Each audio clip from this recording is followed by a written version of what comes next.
floods and landslides in Nepal have killed more than 200 people, and the number of those injured and displaced as a result of their houses being washed away also runs into the hundreds. The result of rivers overflowing in Nepal can be felt across the border in India as well.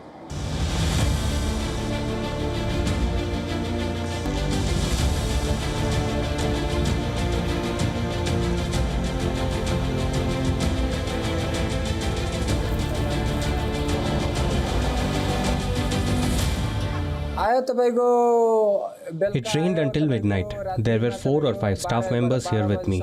As the water level started rising, we tried to move our belongings higher, hoping the water would stop flowing. But when the water reached our shoulder level, we had to escape. It was an emergency, but no one came. No one even called. No one came to our aid. I felt as if we would die right there. Mining in the area has resulted in this widespread landslide and land caving, which has resulted in the destruction of properties. We had run away the last time, but nothing happened. But this time, all the houses were flooded. As the water levels rose, we had to cut the roof and get out. We jumped from one roof to another and finally reached a concrete house. From toppled houses to submerged roads, Nepal is grappling with the aftermath of deadly floods and landslides triggered by days of relentless heavy rain. Rescue efforts continue in various parts of the Himalayan nation. The floods have claimed over 200 lives. In the capital city of Kathmandu, rains destroyed hundreds of homes and swept away bridges, cut off power supplies and uprooted trees. Rescue teams sieved through the mud, looking for signs of life. Many people were trapped under the debris, while others were stranded on rooftops.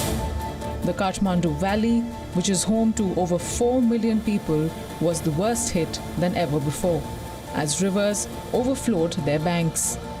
56 people died. A trail of destruction is all that remains. We can't see right now how much loss has been incurred, but there are at least 400 shops here. The 400 shops have suffered a loss of at least $74,700 US. Disaster does not know political borders between countries. The Indian state of Bihar, which shares its border with Nepal, has been hit hard. Water from barrages released in Nepal had a direct impact on rivers. Both the Kosi River and the Gandak River wreaked havoc. Hundreds remain marooned, thousands have been displaced. My entire house is flooded. The water has reached up to our waists. We cannot enter inside our houses. I am unable to cook and my children have not eaten anything for 3 days and no one is helping us. The powerhouse is submerged and there is no electricity. It is completely dark in houses. Houses are flooded, cattle are suffering, and children cannot go to schools since schools are flooded as well. Everything has drowned. We have been displaced by water.